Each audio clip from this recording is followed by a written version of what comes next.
Pahlavi text translated by E.W. West. Part 1, the Bunda Hiss, Bahman Yast, and Shah Yast Lashah Yast, Sacred Books of the East, Oxford University Press, 1860. The Shah Yast Lashah Yast Introduction. Another treatise which must be referred to about the same age as the Bunda Hiss, though of a very different character, is the Shah Yast Lashah Yast, or the Proper and Improper. It is a compilation of miscellaneous laws and customs regarding sin and impurity, with other memoranda about ceremonies and religious subjects in general. Its name has, no doubt, been given to it in modern times, and has probably arisen from the frequent use it makes of the words shayad, meaning it is fit or proper, and la shayad, it is not fit or proper, and owing to its resemblance to those Persian miscellanies of traditional memoranda called rivayats, it has also been named the Pahlavi Rivayat, though chiefly by Europeans. It consists of two parts, which are often put together in modern manuscripts and bear the same name, but are widely separated in the oldest manuscript. These two parts, consisting respectively of chapters 1 to 10 and 11 to 14 in the present translation, are evidently two distinct treatises on the same and similar subjects, but of nearly the same age, that they were compiled by two different persons who had access to nearly the same authorities, appears evident from chapters 11 verses 1 and 2, 12 verse 11, 13, 16, 18, 20, and repetitions of chapters 1 verse 1 and 2, 10 verse 4, and 20 to 23, 7 and 31, with only slight alterations, such repetitions as would hardly be made in a single treatise by the same writer. Minor repetitions in the first part, such as those of some phrases in chapters 2, 65, 4, 14, repeated in chapter 10, 24, and 33, might readily be made by the same writer in different parts of the same treatise. To these two parts of the Shah Yast Lashah Yast, a third part has been added in the present translation as an appendix, consisting of a number of miscellaneous passages of a somewhat similar character, which are found in the same old manuscript that contain the first two parts, but which cannot be attributed either to the same writers or the same age as those parts. The first part commences with the names and amounts of various degrees of sin and the names of the chief commentators on the Vendidad. It then gives long details regarding the precautions to be taken with reference to corpses and menstruous women and the impurity they occasion, besides mentioning chapter 2, verse 33 to 35, the pollution caused by a serpent. Well, certain things are more of a keep away from because of possible risks, but it's important to distinguish between guaranteed pollution and stuff that's just, clean up and keep away from people, right? It next describes the proper size and materials of the sacred thread girdle and shirt, giving some details about the sins of running about uncovered and walking with one boot, and thence proceeding to the sin of unseasonable chatter. Details are then given about good works and those who cannot perform them, in which reference is made to Jews, Christians, and those of other persuasions. Chapter 6, 7. The next subjects treated are of reverencing the sun and fire, the sin of extinguishing fire, confession and renunciation of sin, atonement for sins, especially of mortal sins, both those affecting others and those only affecting one's soul, with the digression, chapter 8, verse 3, prohibiting the rich from hunting, and the sin of walking with one boot. Islam talks about not doing that lopsided stuff. The remainder of this first treatise is of a miscellaneous character, referring to the following subjects: the hussar of time, priest passing away in idolatry, the discussion of religion, ceremonies not done aright, throwing a corpse into the sea, evil of eating in the dark, the four kinds of worship, when the angels should be invoked in worship, the ephemeral nature of life, proper looseness for a girdle, when the sacred cake set aside for the guardian spirits can be used, maintaining a fire where a woman is pregnant, providing a tank for absolution, the gathas not to be recited over the dead, food and drink not to be thrown away to the north at night, unlawful slaughter of animals, how the corpse of a pregnant woman should be carried, forgiveness of trespasses, evil of walking without boots, when the sacred girdle is to be assumed, breaking the spell of an inward prayer, 10 women wanted at childbirth, and how the infant is to be treated, sin of beating an innocent person, evil of a false judge, men and women who do not marry, a toothpick must be free from bark, acknowledging the children of a handmaid, advantage of offspring, and of excesses in almsgiving, prayer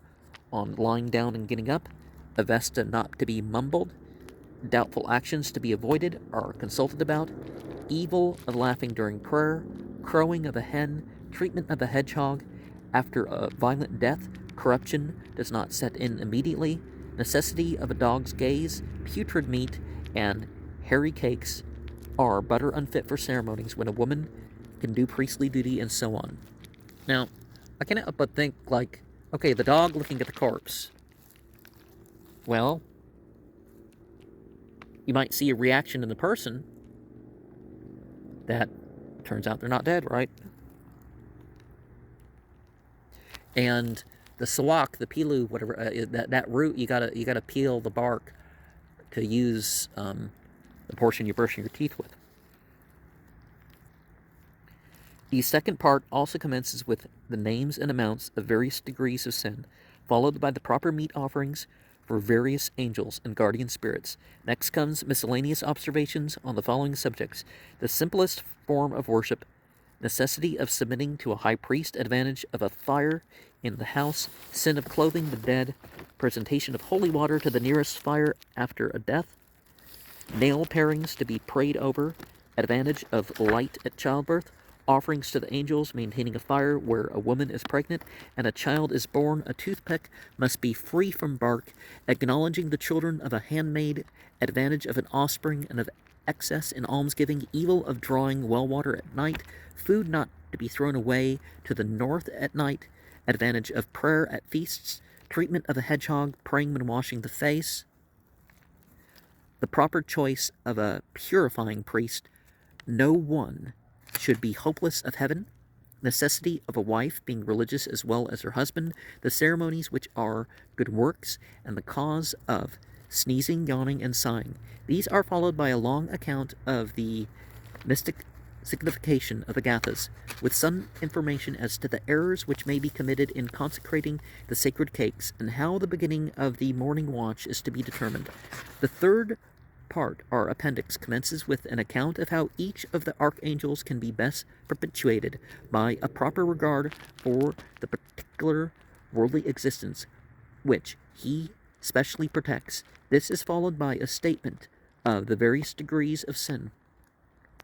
and of the amount of good works attributed to various ceremonies. Then comes some account of the ceremonies after a death, particulars of those who have no part in the resurrection, the duty of submission to the priesthood, whether evil may be done for the sake of good, the place where people will rise from the dead, Hashem's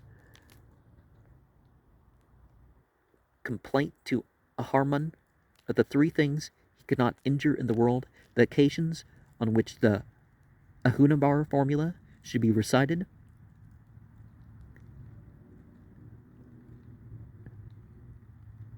and the number of recitals that are requisite, and so on. And finally, the statements of the lengths of midday and afternoon shadows, blessings invoked from the 30 angels and archangels who preside over the days of the month, and the special epithets of the same. With regard to the age of this treatise, we have no precise information. All three parts are found in a manuscript, M6, which is written in 1397 of the Common Era. See page 29, and nearly the whole is also found in the manuscript K20, which may be a few years older. See page 27, and in which the first part of the Shayast, La Shayast, is, followed by a Persian colophon dated 700 AY, 1331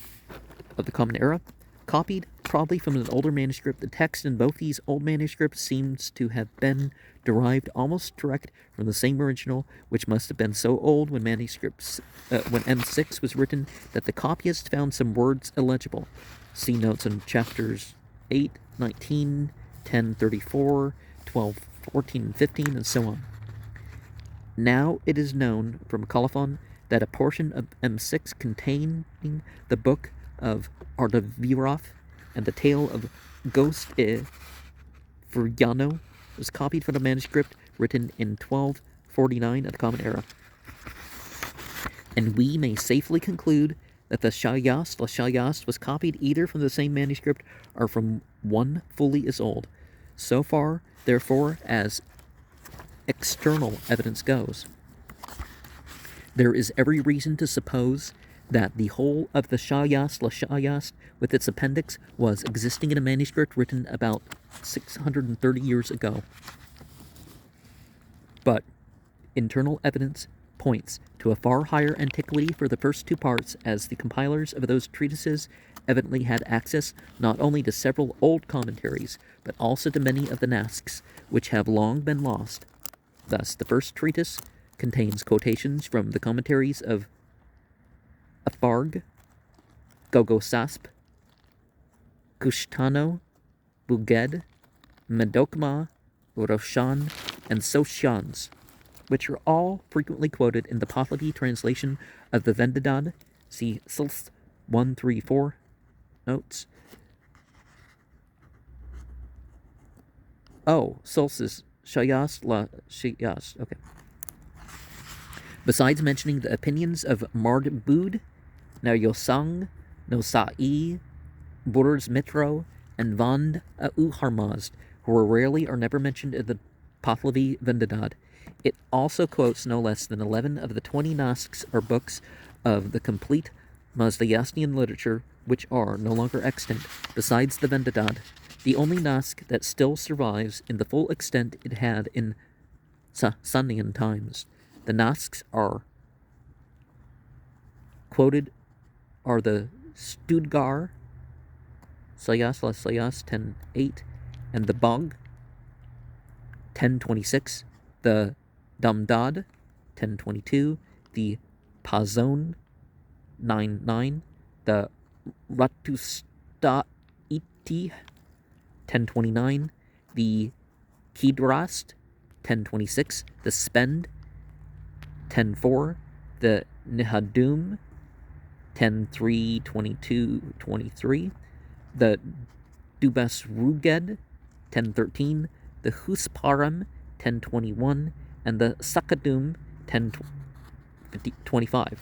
Very few of which are mentioned even in the Pahlavi Vendidad. The second treatise mentions only one comment here, Vand Harmazd, but it quotes 8 of the Nasks no longer extant. These are the Studgar, Sayast La Sayast 12:32, the Damdad, the Damdad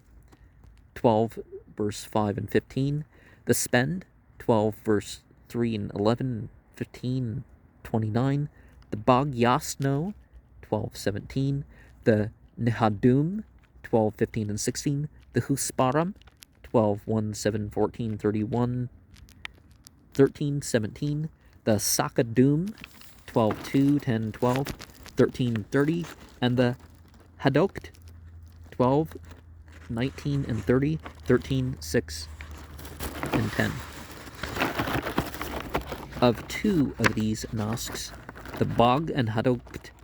a few fragments may still survive. See notes on Sulth 10:26, Haug's Essays, page 134, Bidyas 3:25. But those of the latter Nask do not appear to contain the passages quoted in the Shayast La Shayast. With regard to the rest, we only know that the Damdad, Husparam, and Sakadum must have been still in existence about 881 of the Common Era, as they are quoted in the writings of Zadsparam and Menuskihar, sons of Yudan Yim, who lived at that time, see page 42 and 46, and the Nehadum and Husparam, we are on page 46 by the way, are also quoted in the Pahlavi Vendidad. It is true that the Deen card gives copious information about the contents of all the Nasks, with 2 or 3 exceptions, and the Deen card seems to have assumed its present form about 900 of the Common Era, see Bundahis 33, verse 11 notes, but its last editor was evidently merely a compiler of old fragments, so there is no certainty that many of the Nasks actually existed in his time. Thus far, therefore, the internal evidence seems to prove that the 2 treatises called Shayast la Shayast, which constitute the first 2 parts of the present translation, are more than 1,000 years old. On the other hand, they cannot be more than 3 centuries older, because they are frequently quoted passages from the Pahlavi Vendidad, which, as we have seen, page 46, note,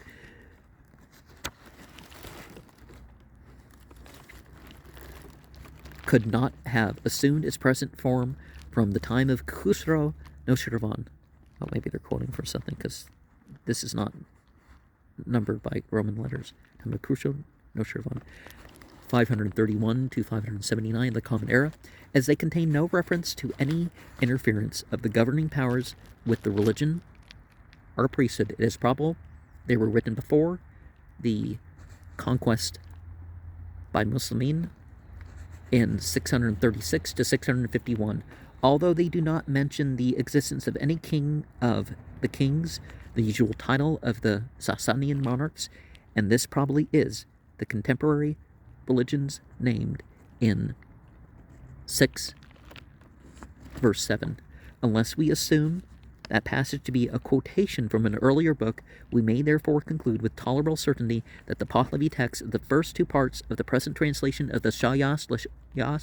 was compiled sometime in the 7th century, but like the Bundahis and Bahman Yast, it was, for the most part, a compilation of extracts and translations from far older writings, and may also have been rearranged shortly after the Islamic conquest. The fragments, which are collected in the appendix, our 3rd part of the present translation, are probably of various ages, and several of them may not be more than 7 centuries old. The commentator Bakht Afrid, whose work, now lost, is quoted in chapter 20, verse 11, may have lived in the time of Khusro Noshirvan, Bahmaniyast 1-7. Chapter 21 must certainly have been written in Persia, as the lengths of noonday shadows which it mentions are only suitable for 32 degrees north latitude. As regards the last 2 chapters, we have no evidence that they are quite 5 centuries old. For the Pahlavi text of the Shayas and its appendix, we have not only the very old codex at 6, page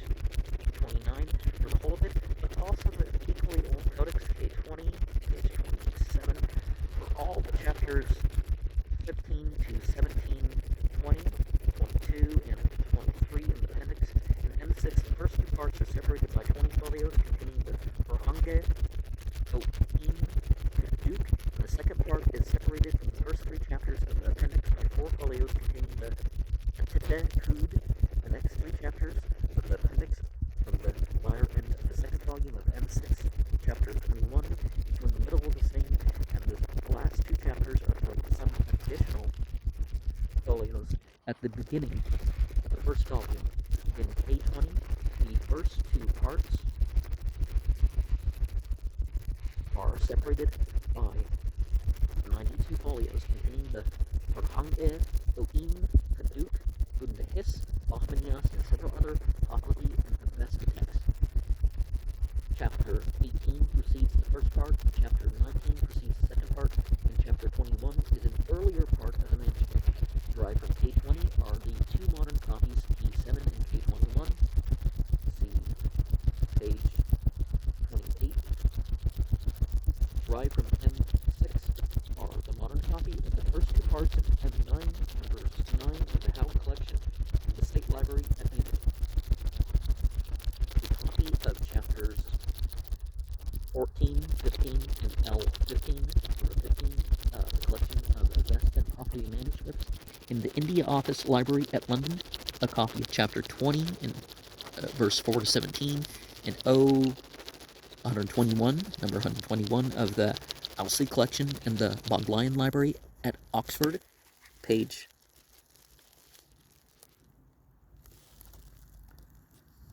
30, and a copy of chapter 18 in Dastur Jamaspji's manuscript of the Bunda Hiss at Bombay, while an independent Pahlavi version of chapter 23 occurs in the very old codex in the library of the High Priest of the Parsis at Bombay, which version has been used for the text of the present translation because that chapter is incomplete in M6. Pazan versions of some of the chapters, chiefly in the appendix, are to be found in some manuscripts, but all derived apparently from M6. Thus, in the Pazan manuscripts L7 and L22, numbers 7 and 22 in the India Office Library at London, see page 31, written in Avesta characters, chapters 18, 20, 15, while the last chapter of the Bunda Hiss and chapter 14 occurs a few folios further on, and in the Pazan manuscript M7, number 7 of the Haug collection in the State Library at Munich, written in Persian characters, the following detached passages occur in a miscellaneous collection of extracts, folios 126 to 133, chapters 20, verse 14 to 16, 10, 18, 19, 9, 9 and 10, 20, 12, 13, 14, and 5, 8, 2, 4, 2, 4 to 14, 20, 11. A Persian version of chapter 18 also occurs in M5, number 5 of the same collection on folio 54. It does not appear that Shigast has ever been hitherto translated into any European language, nor is any Persian or Gujarati translation of it known to the present translator, though a good deal of the matter it contains may be found in the Persian Riwayats, but generally given in a different form. Owing to a technical character of the treatise, it is hazardous for anyone but a Parsi priest to attempt to translate it, so that the errors will, no doubt, be apparent to the initiated in the present translation. At the same time, it must not be forgotten that the laws and customs mentioned in the text were those current in Persia 12 centuries ago, which may be expected to differ in many details from those of the Parsis in India at the present day. This is a consideration which a Parsi translator might be too apt to ignore, so that his thorough knowledge of present customs, though invaluable for the decipherment of ambiguous phrases, might lead him astray when dealing with clear statements of customs and rules now obsolete, and therefore at variance with his preconceived ideas of propriety. And, well, things becoming obsolete, well, sometimes that happens because things are built upon the revelation and inspiration or the principles or the consciousness itself. But the consciousness itself, or the golden chain of which the revelation and the inspiration is part of, well, there's either going to be more revelation and inspiration of that type that's not obsolete, or that in its original form it still applies.